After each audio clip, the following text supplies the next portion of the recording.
Good morning.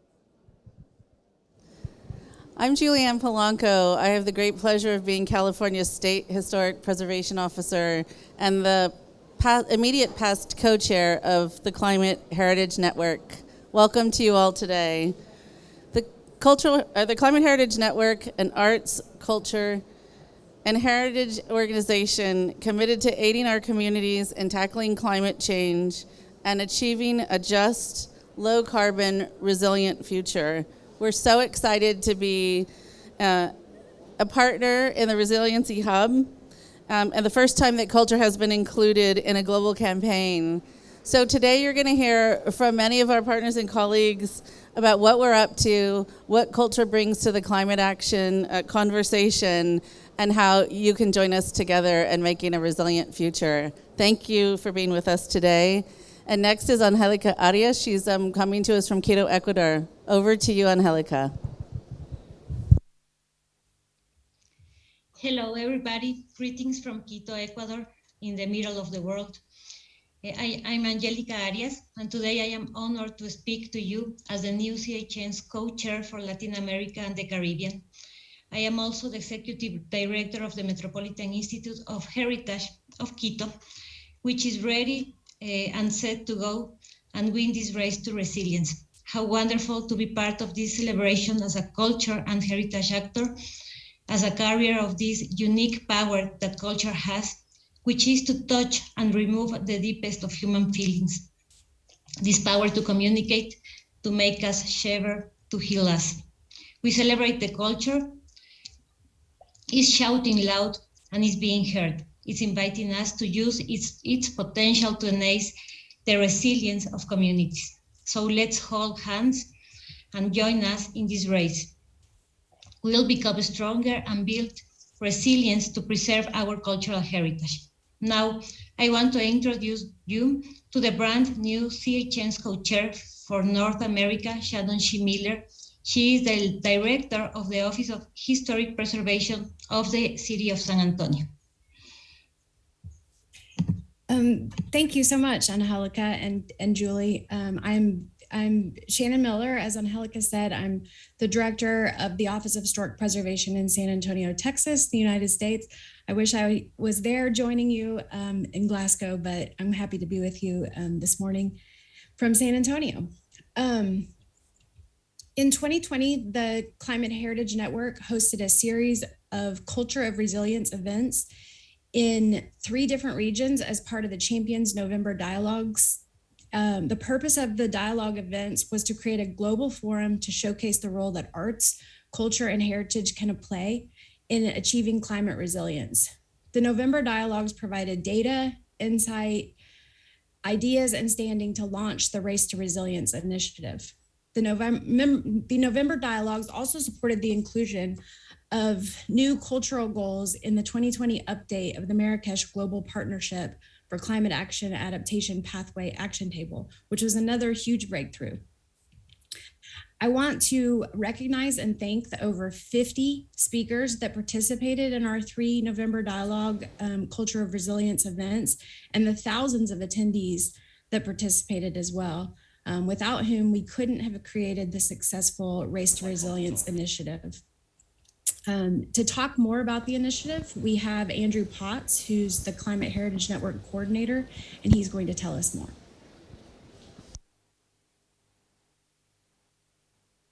Hello all, and good morning, good afternoon, good evening. My name is Andrew Potts, and I'm the coordinator of the Climate Heritage Network Secretariat. It's my huge pleasure and honor to be here, to be with the audience we have here today in the Resilience Hub in the Blue Zone at COP26, and to be with friends and colleagues around the world virtually. I've been asked to give you a sort of proper introduction to the culture initiative within the Race to Resilience campaign. What is the Race to Resilience and what are the goals of the culture initiative? But before that, maybe just to say a little bit about this venue that we're in, the Resilience Hub. So many of you will know that adaptation and resilience, it's of course a global priority. It's also a specific priority of this COP26. The Resilience Hub, where we are today, is a key venue in the COP conversation about resilience. So that's extraordinary in and of itself, that there's this dedicated venue for resilience at COP26. But even more extraordinary, to my way of thinking, is that culture has been invited into the Resilience Hub. The Hub has 10 themes, and one of them is culture. So this is really a breakthrough recognition of the role of culture in adaptation and resilience. This event we're having in the moment is one of the very first culture theme events in the Resilience Hub, but it is certainly not the last. It's one of many. And so I invite you, encourage you to Google COP26 Resilience Hub and find the culture theme events going on over the next 2 weeks. After today, the next event in our theme is another extraordinary one called the Uncertain Four Seasons. It's a distorted production of Vivaldi's Four Seasons that illustrates the different ways that people around the world will experience the climate crisis, and also the power of culture, and in particular music, to communicate about the urgency of climate change. So please follow us all 2 weeks here in the culture theme of the Resilience Hub. So now to the topic at hand, the race to resilience and culture. So what is the Race to Resilience? The Race to Resilience is a global campaign that aims to catalyze a step change in the global ambition for climate resilience, putting people and nature first in pursuit of a resilient world where we don't just survive climate shocks and stresses, but thrive in spite of them. The campaign now has 24 partner initiatives, and the Climate Heritage Network and our members around the world were thrilled to learn that we had been included as one of these 24. We learned that back in September. Collectively, the 24 initiatives make up over 2,500 non-state actors taking action over 100 countries across the world on the themes, on the campaign's themes of urban, rural, and coastal resilience. Lastly, what have we committed to? What is our vision of the culture initiative within the Race to Resilience? Well, one of the requirements of the race is that the members have to commit to targets, numerical targets even. How many vulnerable people will we aim to help through our work? The culture initiative within the Race to Resilience has committed to assisting 200 million people by 2030 from vulnerable groups and communities across the world, helping them to be made more resilient through culture-based strategies. How? Our aim is to find at least 200 cities and regions across the world that will commit to continuing, expanding, or adding culture-based strategies for making people more resilient by 2030. And lastly, what do I mean when I say cities and regions? It could be government, yes, but it doesn't have to be. We're talking about networks of cultural actors and operators in territories around the world. Could be institutions like museums and libraries, could be local community groups, could be NGOs, could be local government, all non-state actors. We hope to find clusters of non-state actors in at least 200 cities and regions around the world who will commit to scaling up culture-based resilience strategies. And so that is the culture initiative within the Race to Resilience that we're launching today, and thrilled to be doing so. And it's been my pleasure to be with you. Thank you. Back to you, Julie. Thank you so much, Andrew. Next, we have a pre-recorded video about the Uncertain Four Seasons. Tim Devine, Executive Innovation Director for AKQA, the Uncertain Four Seasons, Australia.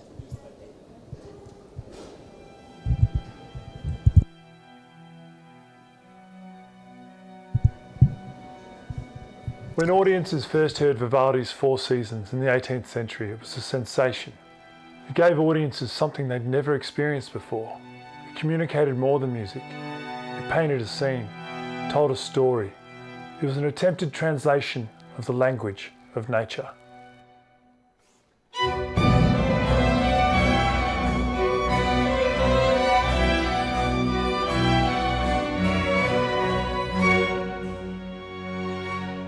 But the natural world that Vivaldi drew his inspiration from was about to dramatically change.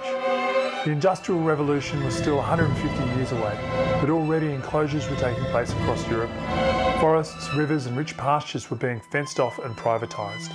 Orchards and crops that allowed subsistence lifestyles were being torched to force people into labour. And colonisation in all its forms was plundering distant lands to build the new decadence at home. Europe was also in the midst of a scientific revolution, and amongst the exciting discoveries, a new ontology was being ushered in and solidified.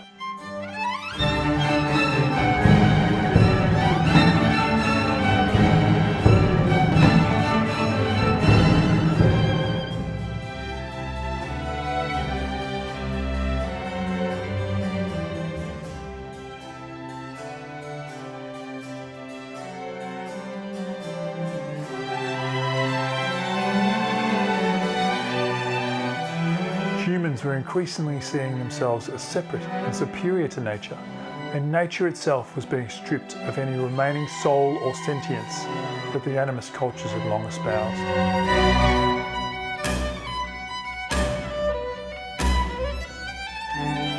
This view suited both the church and the emerging capitalists at the time, because without meaning or value, nature was a lot easier to commodify.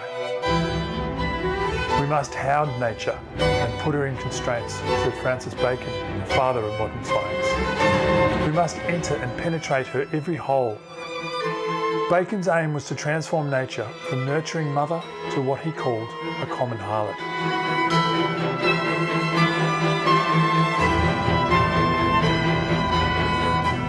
As we know too well, this mindset was soon to arrive on Australian shores, decimating a 60,000-year ontology of custodianship and reverence for the land.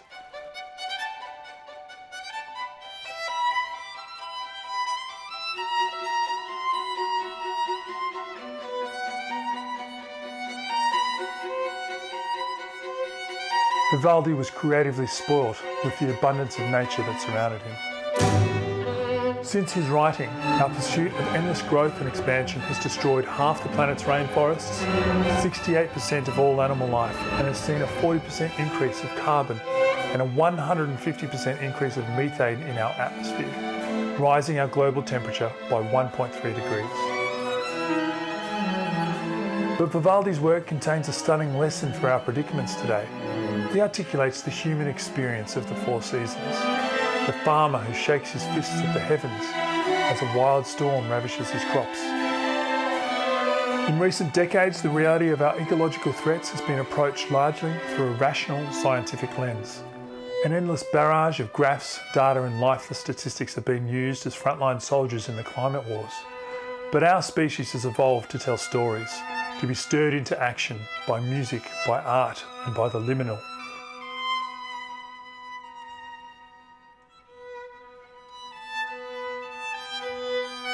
Our scientists desperately need the help of artists because art disseminates the complexity, the lingo, the jargon, and translates it into a language of the soul, a language that is disappearing as quickly as our forests and precious animals.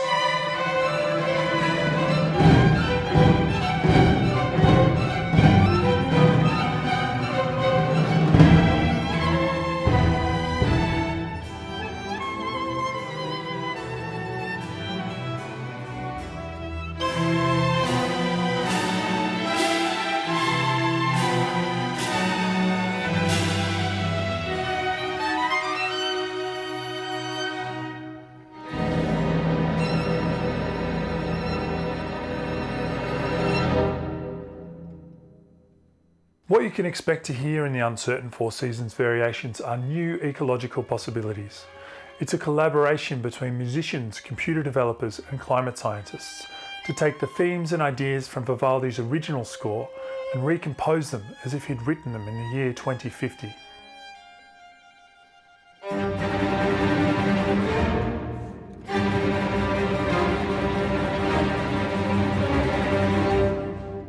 In these new variations, our now warmer air holds more moisture, increasing the intensity of our storms. Our degraded lands and denuded forests have stolen the dwellings of our cohabitants, and rising seas have altered the lifestyles and festivities of all communities.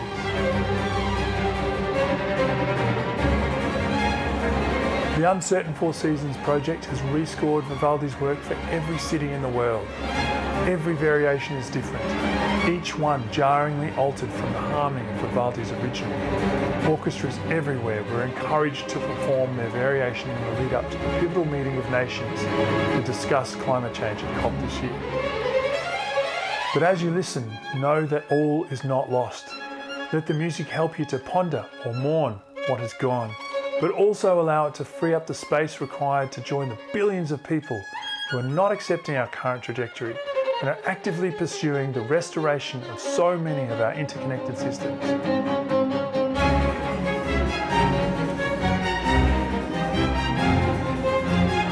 These are the humans who are rewilding landscapes, returning microbial life to the soils, deacidifying our oceans, reintroducing native species and embracing indigenous wisdom.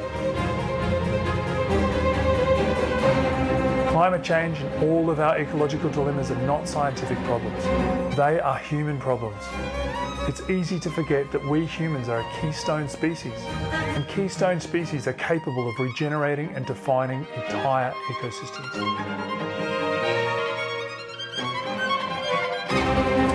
If you listen carefully, there's a new song emerging. A new concerto is being written by a growing community that believes we can once again inhabit a world that Vivaldi so beautifully articulated 300 years ago.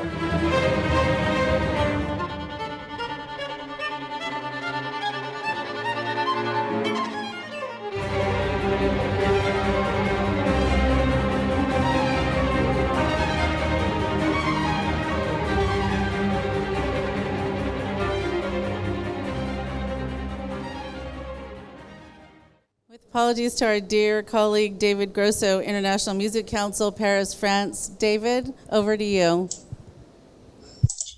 Thank you. Well, I'm really excited to be with you today, celebrating the inclusion of culture in the UN New Race to Resilience campaign. That's a really big step for all of us. As representative of the International Music Council, I cannot think of a better occasion to reiterate our strong conviction that music is a key element in building resilience. We have all heard sentences such as, when music speaks, everybody understands, or music is a universal language, and so on. But going beyond the obvious, there is much more in terms of scientific, economic, and social data, which brings evidence on the transformative power of music. The music ecosystem, and by extension, the culture ecosystem altogether can play a pivotal role in reaching climate justice. Still, arts and culture are probably the most powerful tool to raise awareness, and artists have to be essential of the process. And we have just seen a remarkable example.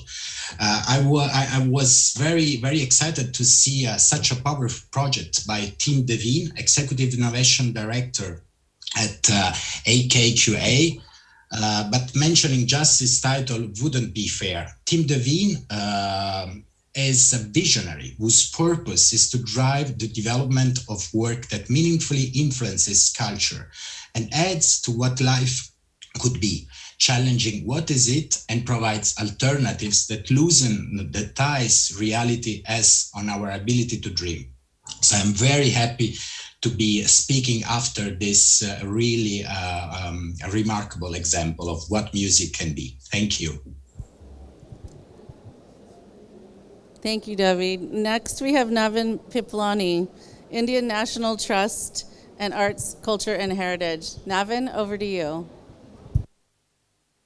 Hello, and greetings to all the participants from all across the globe.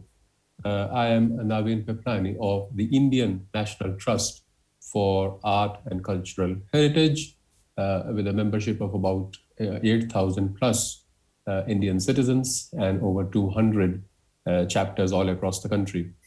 And I just wish to highlight how excited we are to be joining and supporting the Race to Resilience Culture Heritage Initiative, and hope that we not only achieve the target, but we go beyond the target and we get many more stakeholders and many more communities included in this race, which we have to all win, leaving no one behind.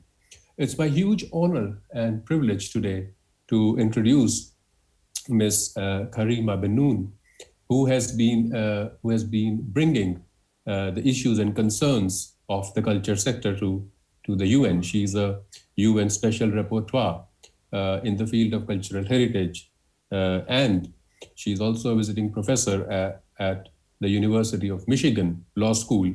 We need several Karimas across the globe to raise the voice, to present the concerns, and to highlight and to stress our voices into all the arenas where culture needs to be included and where it matters the most. So I deeply welcome Ms. Karima Benoon for her address. Thank you. Thank you so much for that kind introduction. Good morning, good afternoon, good evening. I send my greetings to those in Glasgow fighting for the future of humanity, and to all those around the world who share the urgent concern that the efforts in Glasgow be successful. I'm truly honored to take part in this launch of the Climate Heritage Network Race to Resilience campaign during COP26. This is my first event as the former UN Special Rapporteur in the field of cultural rights, my term having ended on Sunday, but my commitment is ongoing. I'm a strong supporter of the Climate Heritage Network, which is a global coalition seeking to mobilize culture and heritage actors around climate change and to bridge the gap between climate action and cultural initiative. Such efforts are especially laudable for bringing together local voices and international coordination. So taking the network's efforts as my starting point, in my time, I'm going to briefly address the positive potential of cultural heritage and cultural rights to enhance responses to climate change. And I think we've already seen such a beautiful example of that in the uncertain four seasons, which I will always think of now when I hear Vivaldi's work. Let me say first as the backdrop to my remarks that we must constantly remind all the governments taking part in COP26 that the climate emergency is nothing less than an existential threat to life, to human rights, and to human cultures. And it is a threat that requires the adoption of holistic human rights-based strategies to enhance climate action and meet the 1.5 degrees Celsius target, which we must meet. I thought about this in a very personal way on Sunday when I went to visit my late father's grave to mark my last day in the UN Cultural Rights Mandate, since he inspired me to work for human rights. For the first time ever, I found his gravestone submerged under water. Because it has rained so much this year, the ground cannot absorb more water. And in that moment, I was reminded how our pasts as well as our futures and all we hold most dear culture to rectify this situation.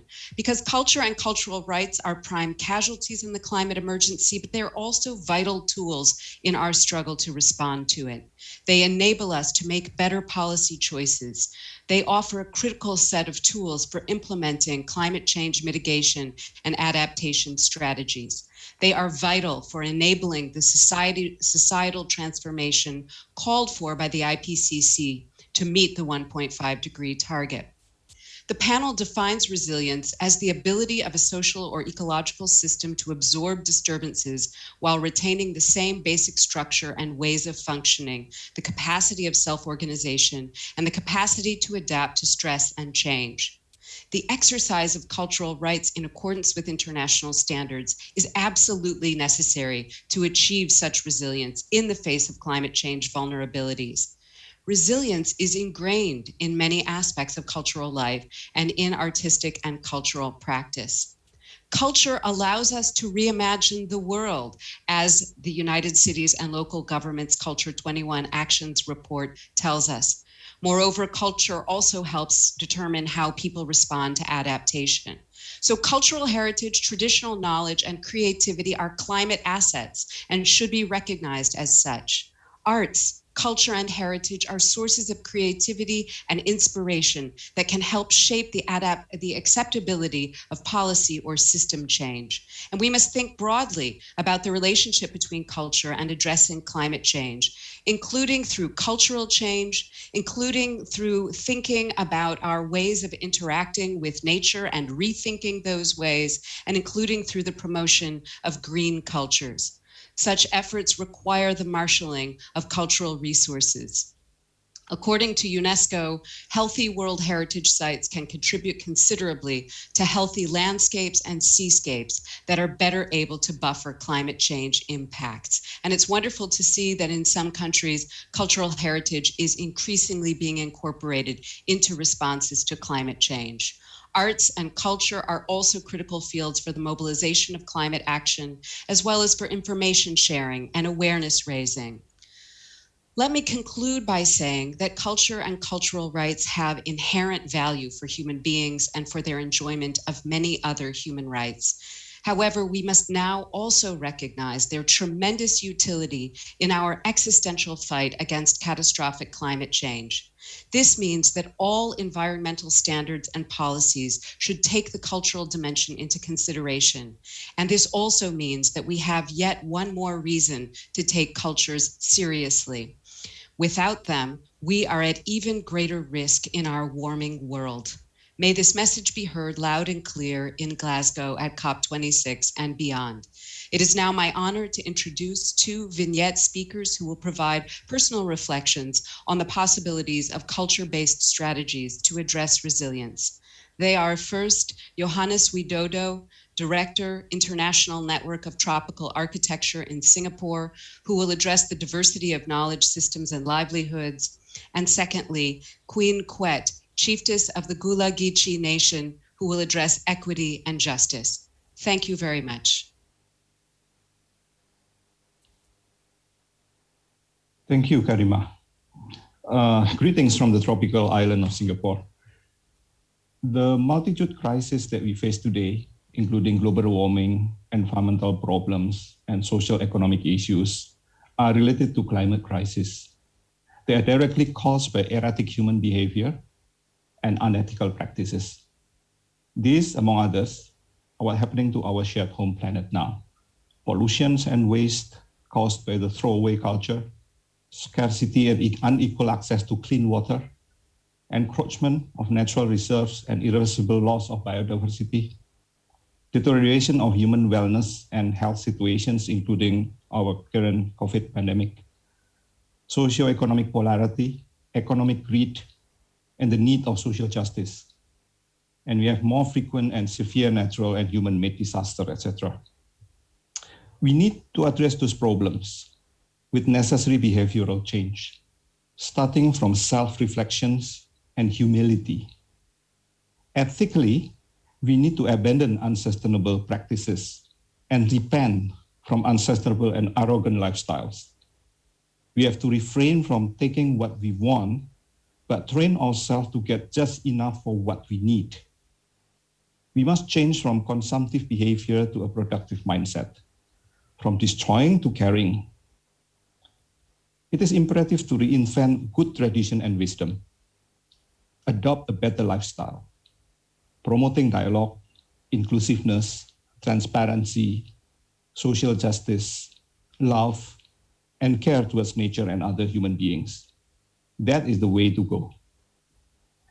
Ethics and empathy are the essence and the most important aspect of education, especially for our children, who will inherit this planet home.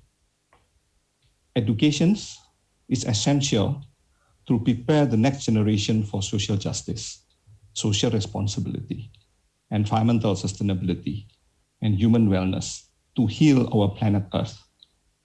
Education's concern is not just about cognitive and psychomotoric, but most importantly, values, ethics, and empathy. In November 2020, in the global online event, A Culture of Resilience, Mobilizing Arts, Culture, and Heritage to Win the Race to Zero in Asia-Pacific region, organized by the Climate Heritage Network, I talk about cultural DNA and climate resilience, an Asian perspective. I highlighted the strength of the sustainable intangible culture that is manifested in the tangible material cultural heritage.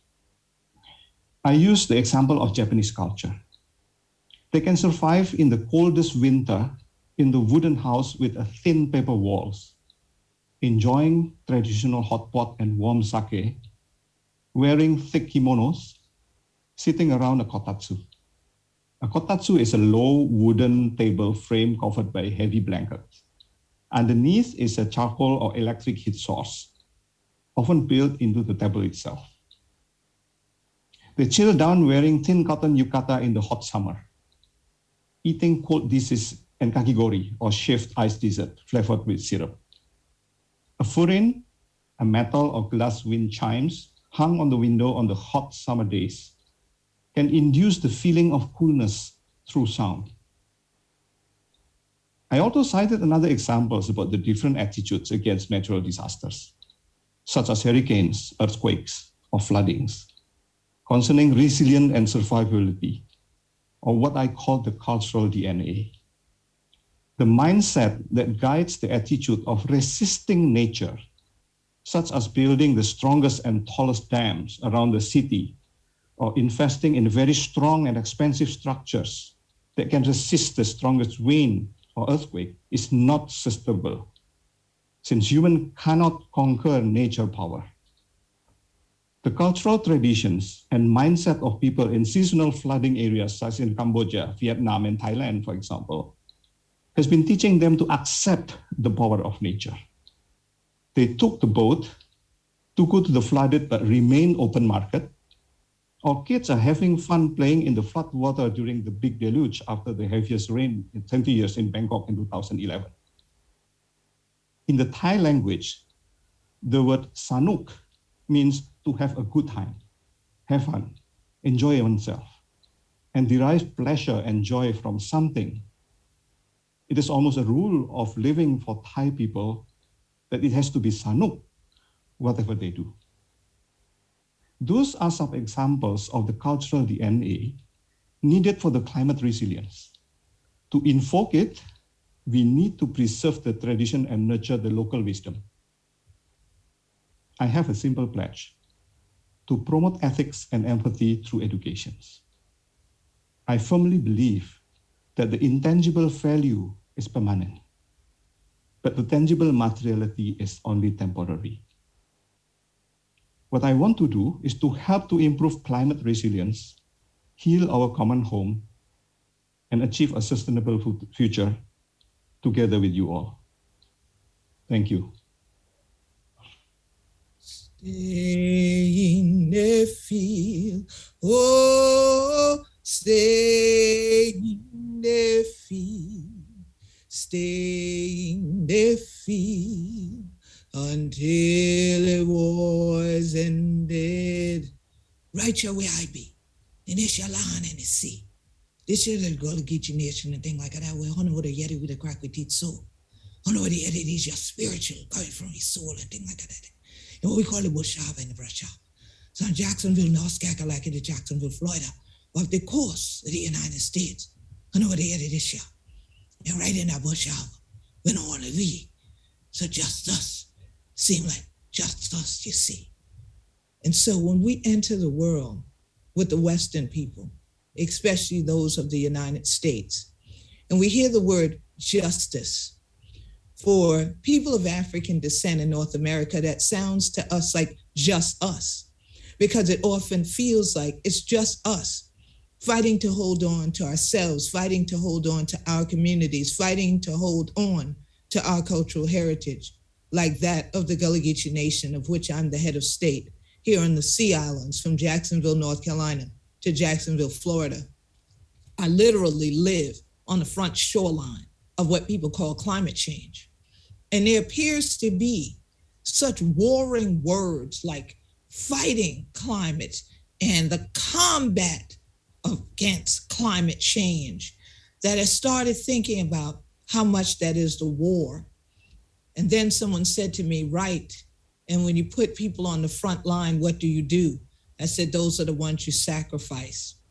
And so here it is that there are others who, instead of allowing us to be sacrificed, decided that no, let us gather the cultural heritage communities around the world, around the global coastline.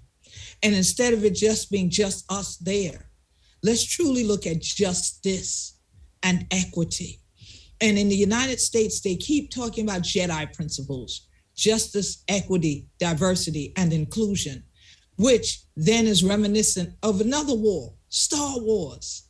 But we want the force to be with us that says that we can change this, that there are Anthropocene causes, that this is an anthropogenic issue. Therefore, all human beings can join in the fight against climate change. But we need not just body it down in scientific language, and as I call it, techno speak. And I'm a computer scientist and mathematician, but instead in basic everyday actions that every cultural community that is indigenous somewhere has been hollering and screaming from that wilderness where we even shout and we sing that we right ya, yeti we. You need to hear us so that it's not just us speaking. If we're going to, instead of saying the climate is changing, let's change the climate. So I decided to go into the Western world deeper, and I adorned my spectacles so I could see clearly what is it that Western folks mean when they speak English and they use these words. And I looked at the word equity, because when I heard equity and justice, I immediately thought of environmental justice as they define it in the United States. EJ is environmental justice instead of a just and equitable environment. So I said, well, let me just double check with what is equity to them. And they said the value of a mortgage property after deductions of charges against it, or the quality of being fair and impartial. There was nothing fair or impartial about the kidnapping and capture of my ancestors who were from the motherland Al-Kebulan that you call Africa today. They were then valued as chattel, as property. They were used as mortgage and exchange and gifts to others. And now people are slowly realizing that those of us who are their descendants are truly a gift to the world, if they would realize that we still live in the traditional ways, harvesting from the land and the water, mitigating any harm against the environment by living in balance with it in a way that allows things to be fair, not just for this generation, but the next generation, taking only enough for today to literally subsist and sustain yourself, but then leaving enough to sustain the next generation. So I thought about that and said, well, isn't that what justice is? And I looked at it and it said, yes, just behavior or treatment, the quality of being fair or reasonable. And it also said the administration of law or authority to maintain this. So being one of the leaders of the Climate Heritage Network and being a co-coordinator for our working group 2 that focuses on how we can use cultural heritage and center it within everything that we do as we are in this battle to get the world to hear the indigenous communities and know that our knowledge, our culture, our heritage, our existence is about balance and living in it. That we had to network with others around the world that also realize that this is the time that we have the opportunity to do the just thing, to be equitable and fair for the next generation. And the way you do it is by involving every cultural community in the circle, like we gather here as we sing our spirituals and we shout in the wilderness of the Gullah Geechee Nation. And one of those spirituals became a civil rights movement song that continues to resonate from this shoreline to you. I know the one thing we did right was the day we started to fight. Keep your eyes on the prize. Hold on, hold on. Hold on to your culture. Hold on to your heritage. Hold on to your land. Hold on to your human rights. Share them with the rest of the world and let them ripple out to every shore. And let us all gather in the circle, united together. And we will win the climate war and leave more for the next generation, for sure.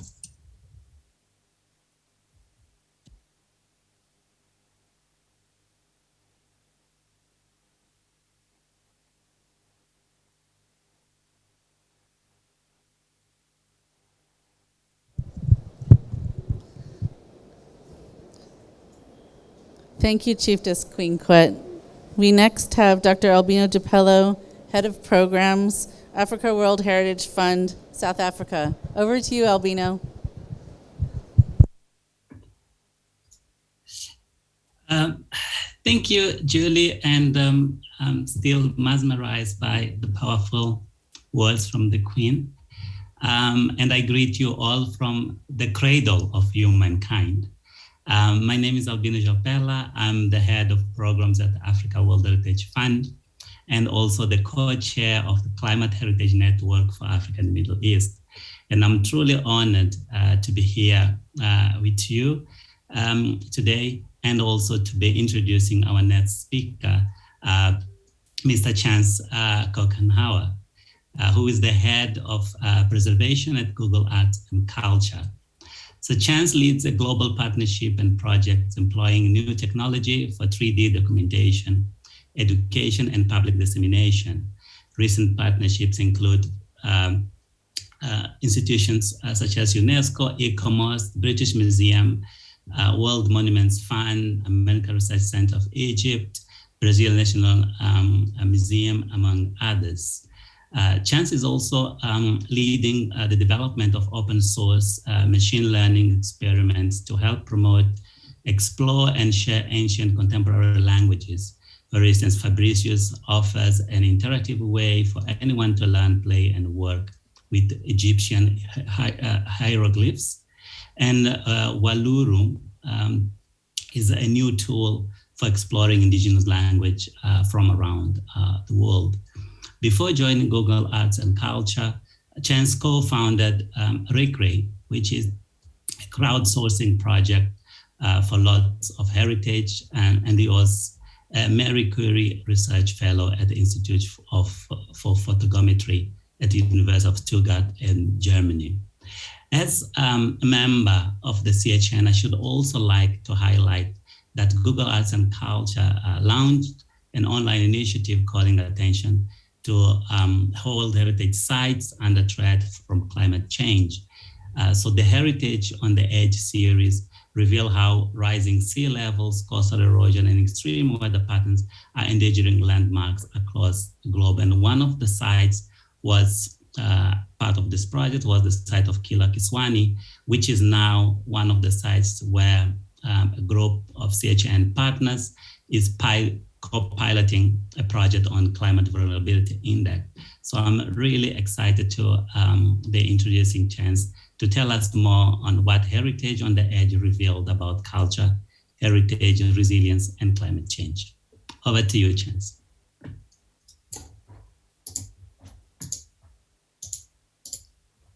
Thanks, excuse me. Thanks for your kind introduction, Dr. Julep. It's a pleasure to be participating with all of you, with so many professionals and institutions from around the world today to highlight together the key ways culture supports the resilience of people and communities. In case you haven't heard of Google Arts and Culture before, our mission is to make the world's culture accessible to anyone, everywhere, for free. To do this, we collaborate with artists and institutions to promote our shared humanity through interactive and educational storytelling. There are three ideas that sum up our perspective from recent projects. One, we believe storytelling is critical to the climate change discussion. We believe artists have a great role in communicating and visualizing climate data. And we believe heritage experts play a crucial role in the strategies for resilience. Recent projects have highlighted the use of technology to illustrate the impacts of climate change to heritage sites and worked with artists to interpret and communicate climate change data in interactive and educational ways. With wide-ranging partners such as the United Nations, natural history museums, and gardens from across the UK, we've launched projects to celebrate the planet and its biodiversity, which I invite you all to explore and share more. Launched in January of 2020, Heritage on the Edge illustrates the impacts of climate change on cultural heritage monuments. It showcases the local chapters of a global story told through local voices in collaboration with the International Council on Monuments and Sites and SCIARC, and many more. The project's focus was to broaden the conversation of climate change impacts and highlight how technology can document and communicate these challenges to a global audience. It was carried out at 5 locations: in Bagarat in Bangladesh, Kilwa-Kisiwani in Tanzania, Rapa Nui, also known as Easter Island, Chen Chen in Peru, and Edinburgh in Scotland. Not only did it help increase global awareness, but it helped foster new international collaborations between heritage sites through knowledge exchange. We're happy to see some of the heritage locations have already received public and private research funding to continue developing their strategies for resilience, as mentioned before with the CVI. The 3D data has also been made available as open access for non-commercial research too. The international effort of this collaboration clearly revealed to me that culture and heritage can help build resilience. And this is why Google Arts and Culture is excited about the inclusion of culture in the race to resilience. I'd like to say thank you to our partners who make this work possible. Thank you to the Climate Heritage Network for the invitation to participate in this important moment and event. And thank you for everyone's attention in Glasgow and from around the world. I'll leave you now with a short video about Heritage on the Edge. Thank you.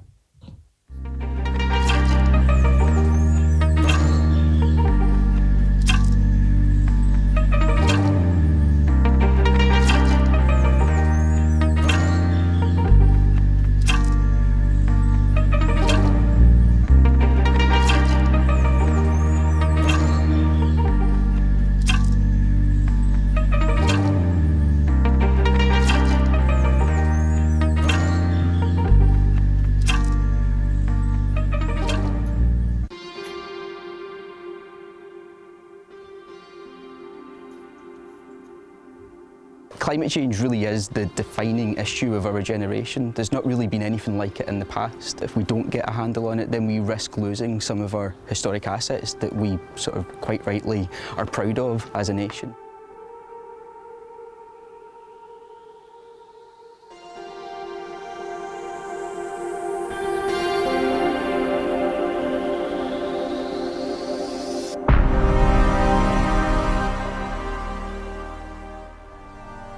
This structure remains surviving for 500 to 600 years, but now it's deteriorating faster.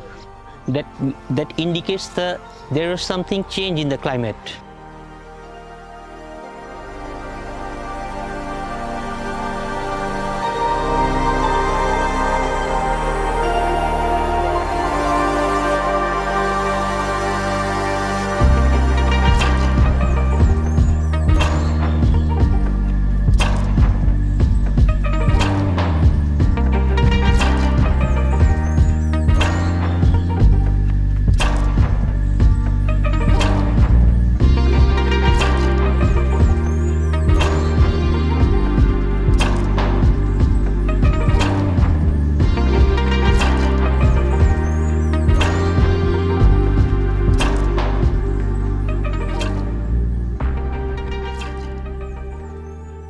We succeed to coordinate different meetings through online webinar, Zoom, where we meet with different people from different parts of the world with different views, different ideas, ideology on how to protect heritage sites which impacted with the issue of climate changes.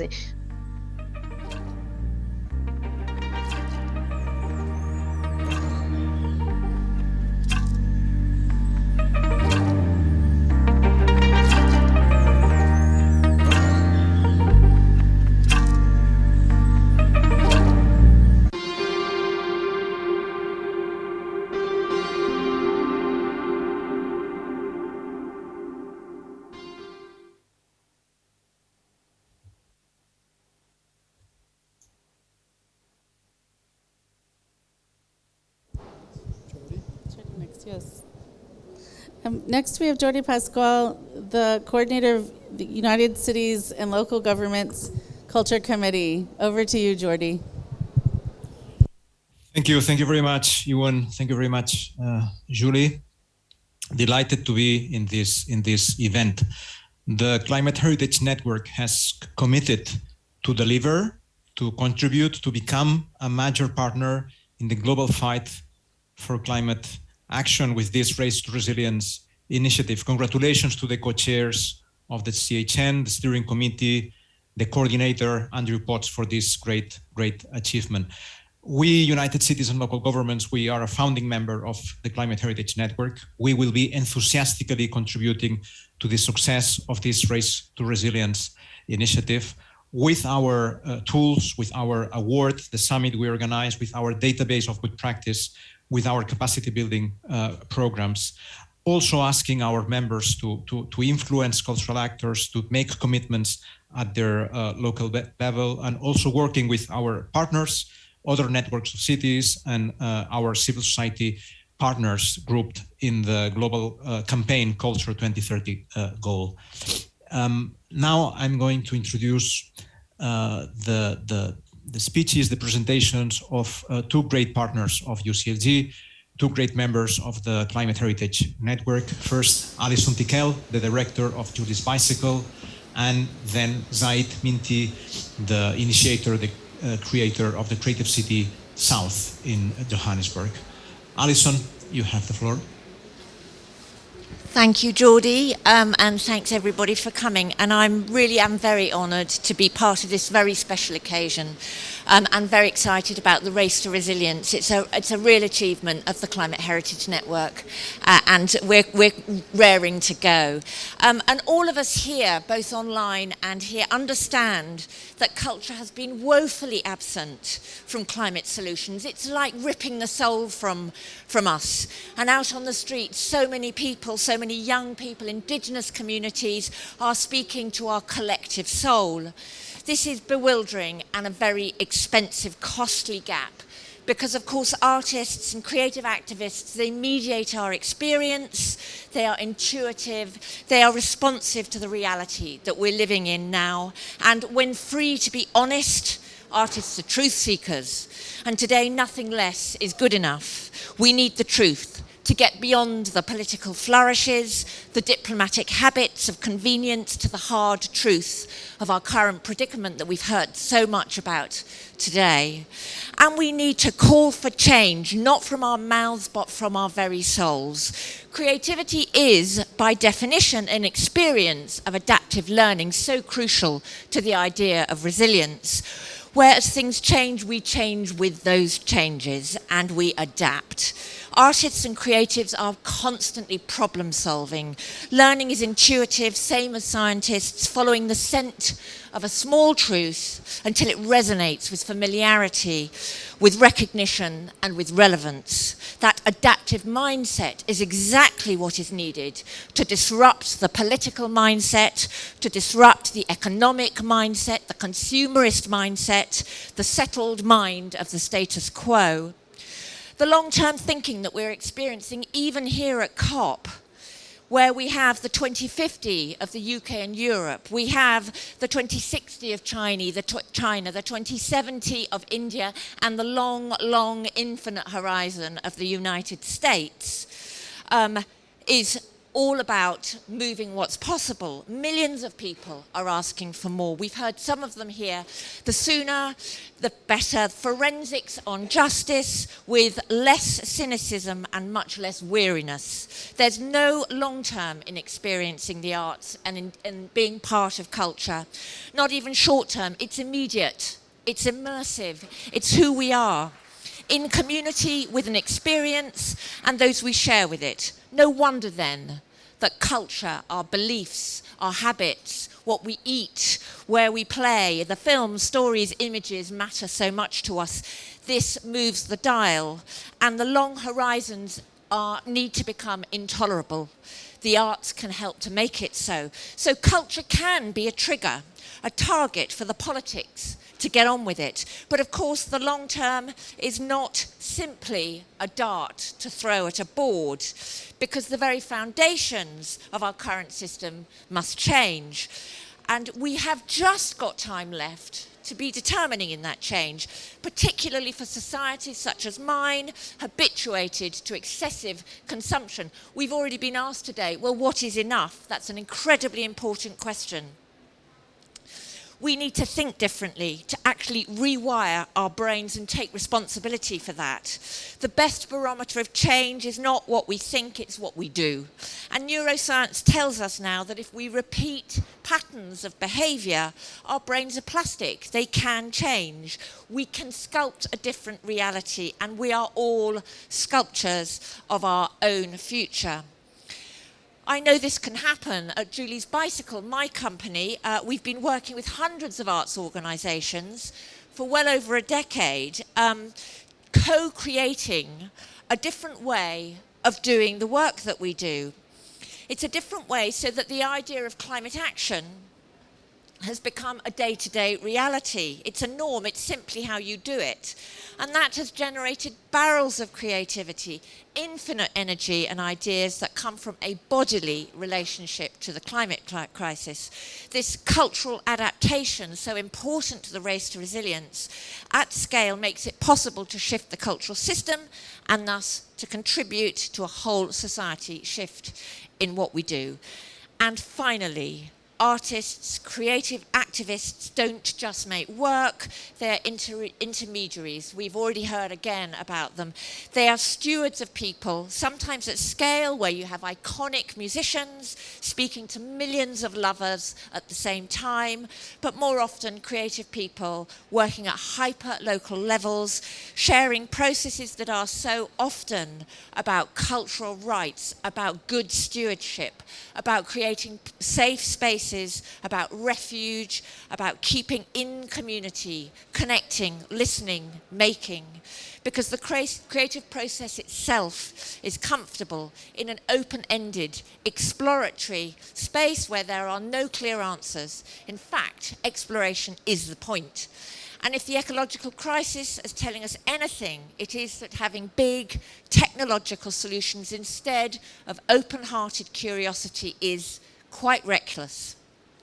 We need new cultural ecologies everywhere, building on the knowledge of conversational learning. Julie's Bicycle, my company, has just researched cultural policy all over the world, internationally, and found that with a very few number of exceptions, including places like Argentina, there is almost no read across from cultural policies to the environment, to the climate, to nationally determined contributions. There's almost nothing there. It's a huge gap. Nothing about net zero, nothing about justice, just transition, nothing about nature and regeneration. Today, we're asking cultural ministries all over the world to ensure cultural policy nationally meets the climate crisis head on.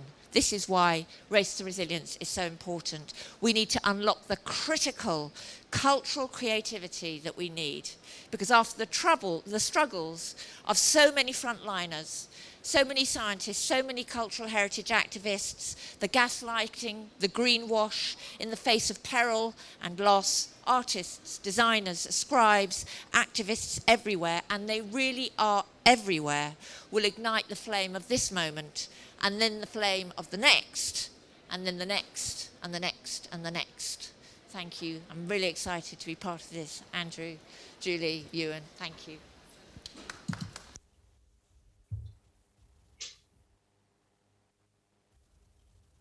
Greetings all. Thank you, Jodie. Dear colleagues, there's good news and there's bad news. The bad news we know already. Our governments have continued to fail us in addressing what's needed to avert climate change year after year. And we have seen the impact of this inaction in the form of droughts, food insecurity, floods, fires, sea level rise, and much, much more.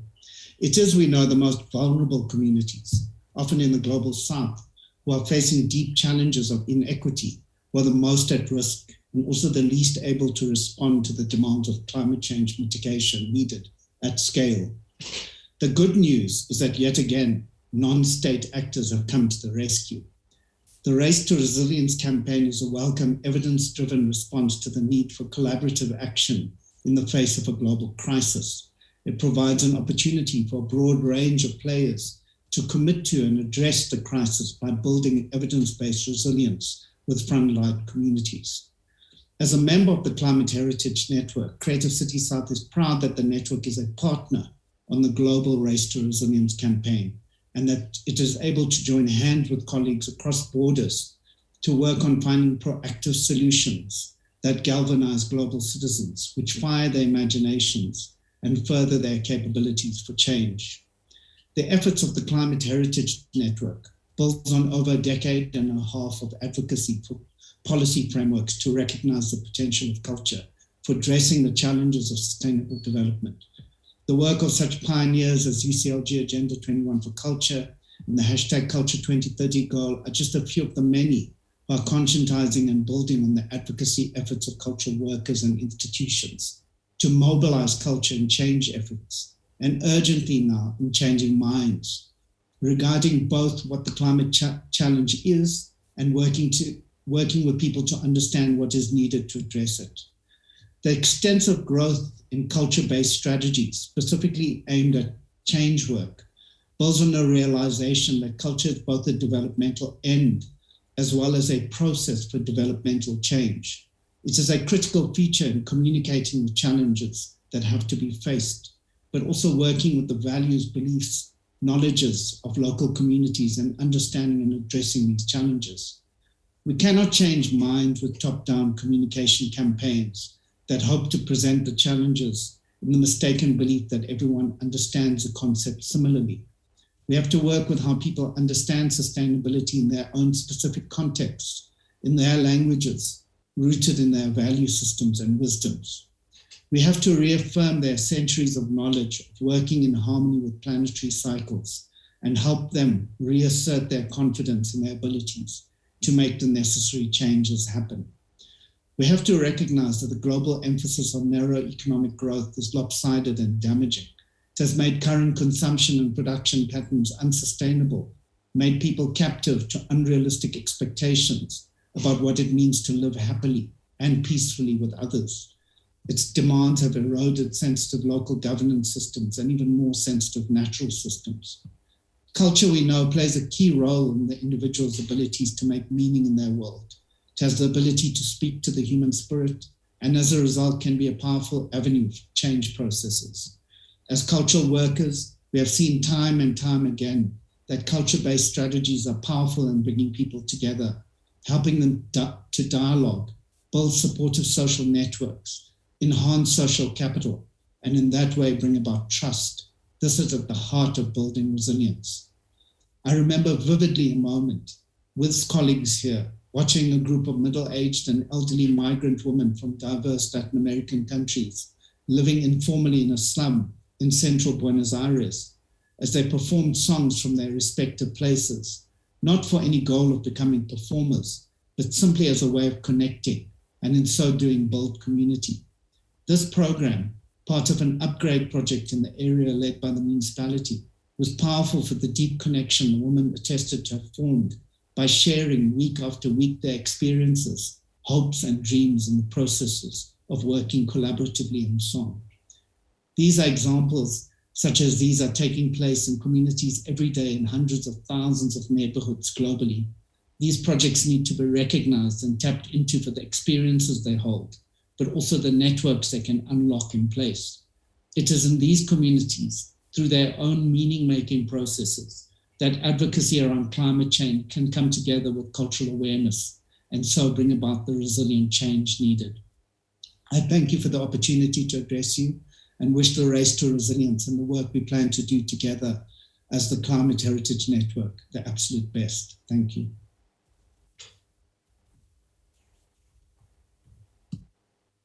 Warm greetings to you all from Brussels. My name is Snezhka Kvati-Mihailovic, and I'm the Secretary General of Europa Nostra, the European Voice of Civil Society committed to cultural heritage. And thanks to you all, I have become a very engaged climate heritage activist. Europa Nostra is determined to contribute creatively and effectively to the ever-growing cultural movement for climate action in Europe and globally. And we have therefore proudly and boldly and bravely accepted the challenging task to become the new regional co-chair of the Climate Heritage Network covering Europe and the Commonwealth of Independent States. We are fully aware of the huge responsibility ahead of us, and we look forward to working with all of you to further raise the impact and the outreach of our Climate Heritage Alliance through campaigns and wake-up calls like the Race to Resilience campaign, which we are launching today. And now, it is my honor and great pleasure to introduce our next keynote speaker, Her Royal Highness Princess Dana Firas of Jordan. Princess Dana is president both of ICOMOS Jordan and of the Petra National Trust. She's also a proud and enthusiastic member of our informal network without borders called Women for Heritage, which Europa Nostra launched on the occasion of this year's International Women's Day. And since 2017, Princess Dana acts as UNESCO Goodwill Ambassador for Cultural Heritage. This is the much-deserved recognition, Dana, of your positive and strong leadership towards putting cultural heritage at the heart of sustainable development and climate action in your country, in your region, and globally. And we look forward to running together with you the race to resilience to promote culture-based solutions for fostering climate-resilient regions, cities, and villages and their communities across the globe. Dear Dana, the floor is yours. Thank you, Śnieżka, so very much for this introduction, for your enthusiasm, and for the incredible work that you do at Europa Nostra and to protect and promote cultural heritage and climate heritage. And I am very proud indeed to join hands with you in this race to resilience. In 2015, the year the world leaders signed the Paris Agreement and committed to the Sustainable Development Goals, I called for the adoption of an 18th goal on culture and heritage. I did so because our experience has shown that any meaningful action for the betterment of human lives and our natural environment requires culture-based strategies. 6 years later, at this milestone event, we recognize collectively that culture, heritage, and the arts are integral to sustained, durable, and real action on climate change. Congratulations to all of you, the Climate Heritage Network, and everyone who has worked so hard to get us here. Ladies and gentlemen, climate change and cultural heritage are inextricably linked. Climate change has become the most significant and fastest growing threat to people and their cultural heritage worldwide. Not only does climate change impact physical places and landscapes, but also the relationship that people have to these places and to one another. Time and time again, we witnessed how extreme weather phenomena inflict significant damage to archaeological sites and built structures, along with manuscripts and artifacts contained within them. Wherever we turn, we see significant loss and often irreversible damage to cultural heritage as a result of climate-induced fires, winds, droughts, and changes in precipitation, flooding, and extreme temperatures. I worry deeply about the fragility of the sandstone carved monuments of Petra, for example, arguably one of the most important UNESCO World Heritage Sites. And only recently, UNESCO issued a scientific assessment that detailed the role of forests in World Heritage Sites play to mitigate climate change by absorbing 190 million tons of CO2 from the atmosphere each year. But what was alarming was the finding that 10 forests released more carbon than they sequestered because of pressure from human activity and climate change. Climate change also causes damage and loss to intangible cultural heritage. The decline and disappearance of vegetation and plant and animal species alters important cultural practices, traditions, use of medicinal herbs, and most importantly, food security. Climate-induced damage and loss changes people's relationship with each other, with the land, and with the places they identify with.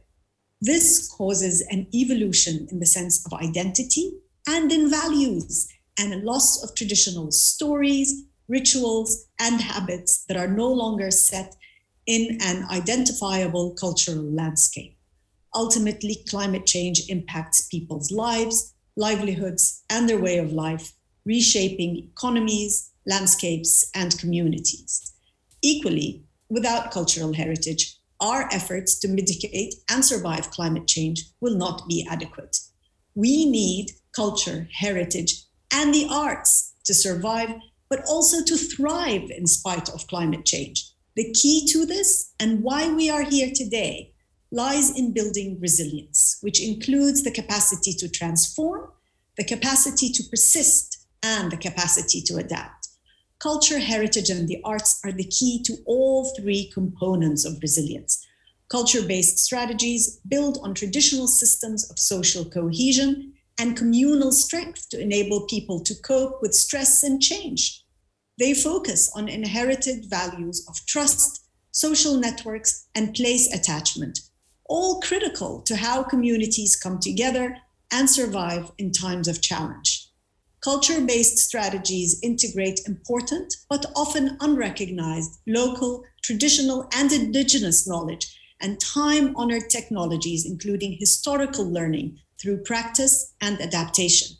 They acknowledge resource-based livelihoods, traditional use of the land and sea for subsistence, and sustainable management approaches. The ancient hydrological systems of the Nabateans, for example, hold invaluable lessons for Jordan and other water-poor countries to inform our approaches to water harvesting, collection, distribution, and use. And there is much to be learned from traditional building practices, use of materials, agricultural techniques, and much more.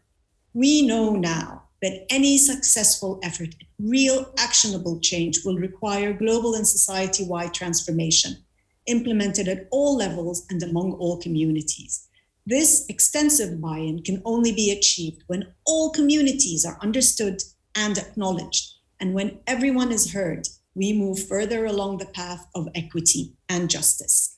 Culture-based strategies honor diversity and incorporate unique and differing worldviews and belief systems, related rites and rituals, sacred natural sites, mythologies, spirituality, languages, and values. Culture provides the space for dialogue and exchange, fosters interconnectedness, emphasizes adaptive learning, including the role of creativity and inspiration in adaptation and innovation. We anticipate the need for urgent, rapid, and far-reaching measures. We know that change is difficult, disruptive, and often unfair. Culture embodies within it an intangible quality that remains critical for human well-being.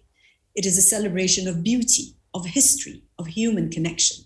It defines our national identity and what is important to us. It expresses our national character.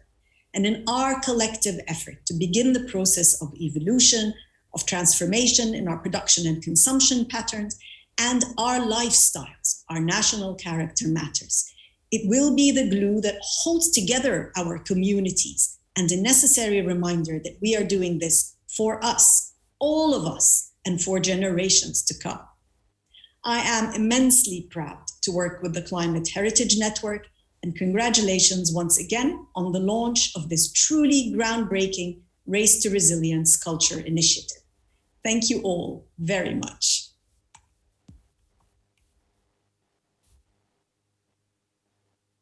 Thank you. My name is Gerd Leitner. I'm the Secretary General of the International Federation of Library Associations and Institutions, the Global Voice of Libraries, and I have the enormous privilege to introduce our final speaker today. But before, allow me some words to this really very, very important campaign. Resilience requires connections to the past and the lessons that it can teach us, but also connections between ourselves, binding us together. Connections enabling us to mobilize, to support each other, to understand others' experiences and values, to create and innovate in the way we face our common challenges.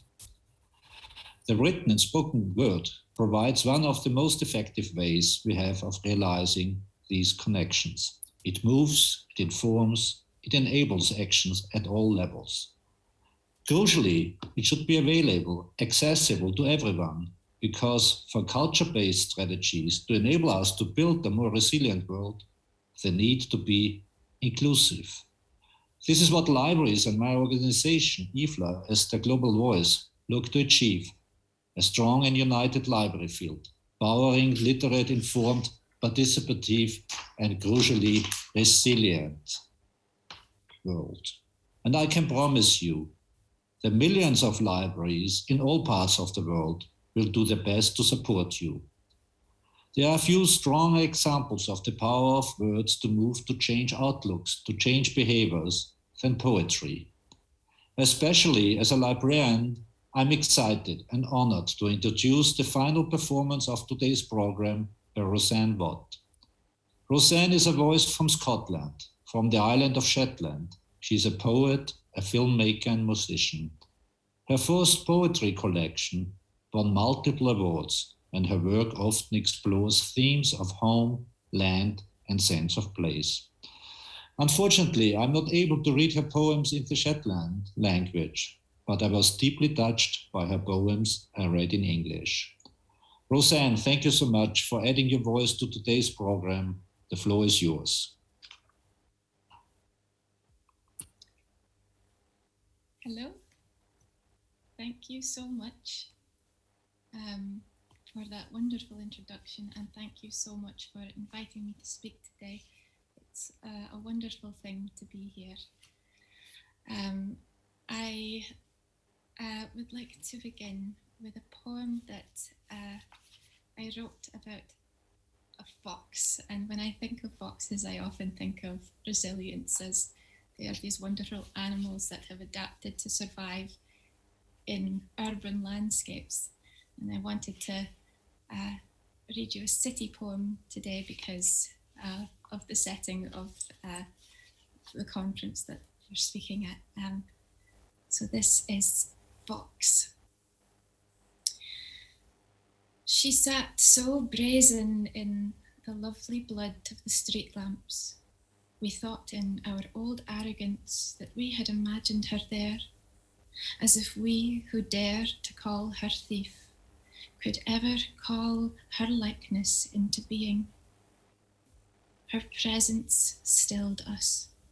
She did not look our way, though she could hear the weight of breath in our lungs, the absurd fanfare of our bodies. I'm sure we smelled of damage long since done, all oil and smoke unthreaded by some distance, something quelled and dormant lingering in our skin. But this night was never about us. We were nothing but a minor intrusion on her evening work. She did not move when we did. Beneath her black gloves, the wet street glistened like an altar. She let us pass, and we stole her image in furtive glances. There's been a lot of mention of language, and especially indigenous language, as a way of connecting and articulating the climate crisis. And I find that my best connection to place and to land is through the local language of Shetland. So I'm going to read you a poem here called Rain Goose, which is a bird that is known for its ability to predict the weather events, and it's my most anthropocenic poem, I think. So this is Rain Goose, and I will read an English translation afterwards. Du surely ut done, Shirland, I suppose, a raise of these dundum days. We named it once to lure for that sglent o urgent sang at first rivened thy throat. Never leaked, there's waterheids at the east, sang silence their gathering. You're surely exhausted, singing your prophecies of storms in these downpour days, with none who want to listen for that long tear of urgent song that first ripped open your throat. Never heed. Columns of cloud are rising in the east. Song or silence, they gather. I'm going to finish on a poem which I wrote on the theme of hope and resilience, and I wrote it to the future. So this is to those of you who are not yet here. I am writing to you because I hope to find you well. I've been thinking a lot about you lately, in the same way I've been thinking about that word, well, and how every message I write these days begins with this earnest spell. There's something good in it, I think. The way we're saying things we really mean, or at least I seem to believe more in the sincerity of spoken things. But I've always been a sucker for the sweet draught of hope. I carry it in my mouth like toothache or a secret worth keeping. You know this better than anyone, of course. The amount of pins I've stuck in you is much the same experience. Really, I'm writing to you because the other day I wrote this by mistake. I hope you're keeping wells. And it made me think of that other side of meaning, the one with palms cupping water, with stones and coins inside its walls. And I remembered the time I went to visit one just like that, up north, whose name means healing well in our island's dead language. I'd read about it in this folk book, dared myself to believe in it enough to go looking. The story says an old god went to die there, and if you want the water's medicine, well, you better be willing to carry it. What I want to tell you is I found it, and it did not cure me as I hoped it would. It was that last part I'd not truly understood, how I am too the keeper of the well. And this is why I'm writing to you, just to say I hope wherever you are, this finds you. Thank you. Thank you to Roseanne Watt, and thank you to all our speakers who have joined us today from around the globe to mark this important moment as we launch a culture of resilience, and truly demonstrating that culture connects people across the world. My name is Ewan Hislop. I am the immediate post-chair of the Climate Heritage Network, along with my colleague Julie. And today we have seen and heard key ways in which culture supports the resilience of people and communities, including the most vulnerable. The Climate Heritage Network Race to Resilience Partner Initiative is a commitment to gather a global community of local governments, of cultural institutions, and others from 200 cities and regions across the world to take culture-based action for resilience and adaptation. It's an ambitious goal. By 2030, for over 200 million people from communities and vulnerable groups to be made more resilient to climate risks and impacts as a result of culture-based strategies.